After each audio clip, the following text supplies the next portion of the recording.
So you've got your role, you have some time off, you are going to start your job in a few months' time or a few weeks' time, depending on your situation.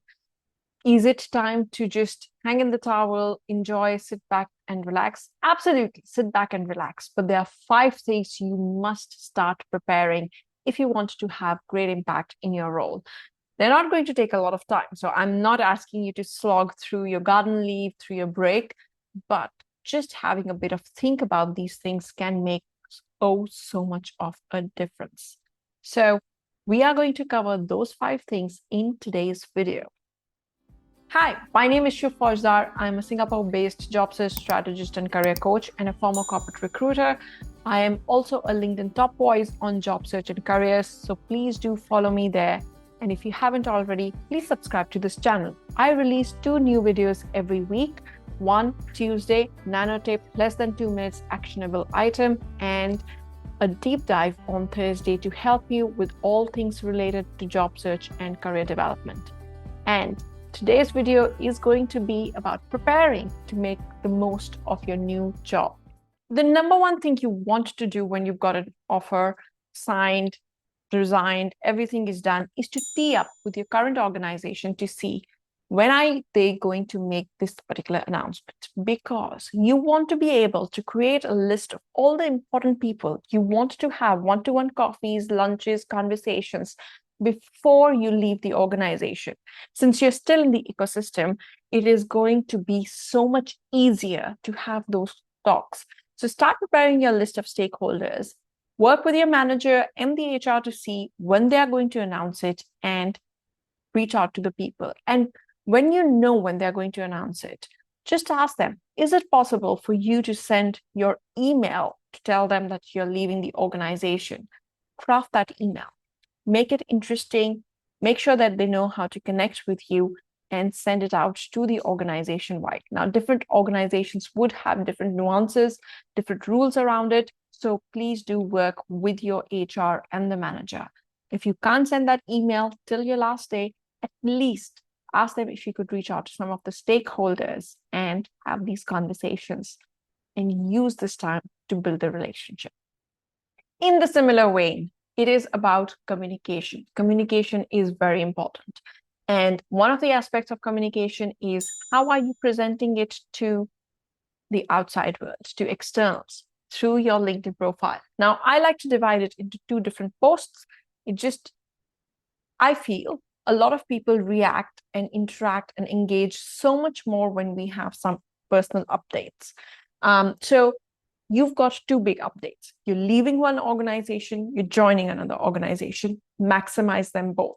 So first post about leaving the organization, again, you should have spoken to your current manager, HR, maybe a communications person to see how you want to present that message. As long as you're not talking anything negative about the organization, you can send it while you're still employed with them. As long as it's a positive message where you're telling them about the kind of impact you've been able to create, thanking people, it should be okay. So you can leave with a bit of intrigue. You don't have to announce immediately where you're going. You can do that after you start work in the new organization, but you can craft a impactful message already about your leaving for the externals. The third thing I would start preparing is, how are you going to introduce yourself in the new organization? It's such a missed opportunity. When you start work, the first week, first few months is the time when a lot of people ask you, hey, I've seen you, new face, welcome to the organization. I am so and so.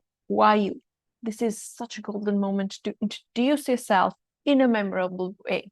Now, I do have a great video on how to write your elevator pitch. When you're starting a new job, you just have to be mindful that you don't spend too much time and effort talking just about your past organization. You make it very balanced, what you've done so far, what makes you unique, what you're here for, and you create your elevator pitch based on that. Create a pitch which can be used across different levels of organization. And honestly speaking, 80-85% of your pitch typically remains the same when you're having these conversations. You just need to tweak 15-20% based on the seniority level and the context of the introduction. The fourth thing I want you to spend some time and effort to think about is that first meeting with your reporting manager. It is so critical to set you up for success. Most people miss it. They just listen to all the information. And look, this is your time to collect information, but you can prepare so much better questions, asking them about what do they expect from you? What are the key deliverables in the next 30 days, 60 days? Who would be the key stakeholders who they want you to build relationship with? All of these are fantastic questions to put in that first meeting.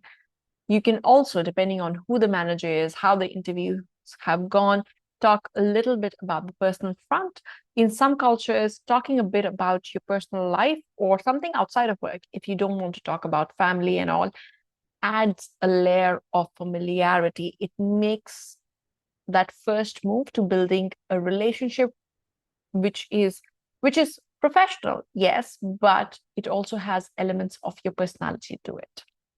And the last thing is, please don't wait till the first day, till you join the organization to understand about the company, its product, its business model, etc. Hopefully, you would have done this preparation during the interview phase.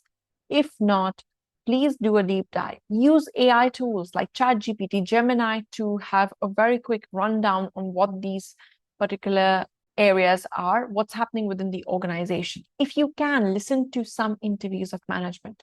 They make you understand the organization like nothing else. But when you're on your first day, you should not sound that you're completely lost as to what do they do, what's your work, what's happening in the industry. Do your basic level of research, have your basic level of understanding with the organization, so you can go there with some form of relevance, whether you've been in the industry for a very, very long time or you're a new starter. These tips can help you make a lot of difference in those first few weeks, months, and days. I hope this video is helpful to you.